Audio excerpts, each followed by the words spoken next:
బీహార్ రాజకీయాల్లో దాదాపు 2 దశాబ్దాల పాటు తన ముద్ర వేసిన నాయకుడు నితీష్ కుమార్ ఇప్పుడు కొత్త రాజకీయ మార్గం ఎంచుకోక తప్పడం లేదు.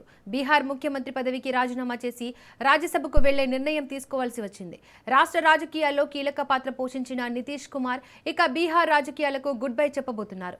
ఒకప్పుడు కేంద్ర రాజకీయాల్లో కింగ్ మేకర్ గా నిలిచిన నితీష్ కుమార్ ఇప్పుడు ఎన్డీఏ రాజకీయ వ్యూహాల్లో భాగమై కొత్త పాత్రలోకి వెళ్తున్నారు. పచ్చిగా చెప్పాలంటే బీజేపీ రాజకీయ ఎత్తుగడల్లో నితీష్ రాజకీయ ప్రభావం తగ్గిపోయిందని విశ్లేషకులు అంటున్నారు.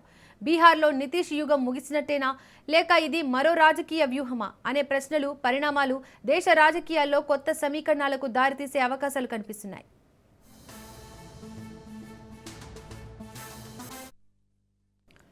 బీహార్ రాజకీయాలను గత 2 దశాబ్దాలుగా ప్రభావితం చేసిన నాయకుడిగా నితీష్ కుమార్ ప్రత్యేక గుర్తింపు పొందారు. 2005లో మొదటిసారి ముఖ్యమంత్రిగా బాధ్యతలు చేపట్టిన తర్వాత రాష్ట్ర రాజకీయాల్లో ఆయన కీలక శక్తిగా మారారు.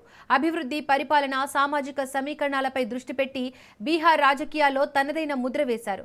అయితే నితీష్ రాజకీయ ప్రయాణం ఎప్పుడూ ఒకే దిశలో సాగలేదు. పరిస్థితులకు అనుగుణంగా ఆయన రాజకీయ కూటములను మార్చుకున్నారు. ఒకసారి జేడీయూ నేతగా ఎన్డీఏతో కలిసి పనిచేసిన ఆయన మరోసారి ప్రతిపక్ష కూటమితో చేతులు కలిపారు. ఈ మార్పులు ఆయనను దేశ రాజకీయాల్లో కీలక వ్యూహకర్తగా నిలిపాయి.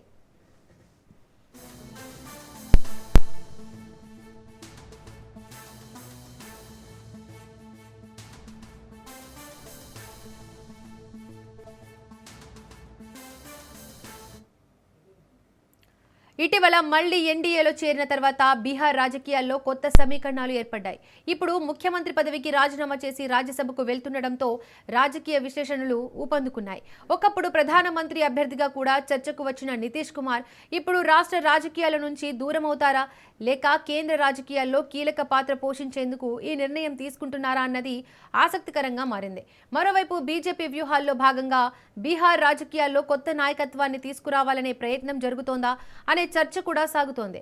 ఇలా చూస్తే బీహార్ రాజకీయాల్లో నితీష్ యుగం ముగుస్తోందా, లేక మరో రాజకీయ అధ్యాయం ప్రారంభమవుతుందా అన్నది త్వరలోనే స్పష్టమయ్యే అవకాశాలు కనిపిస్తున్నాయి.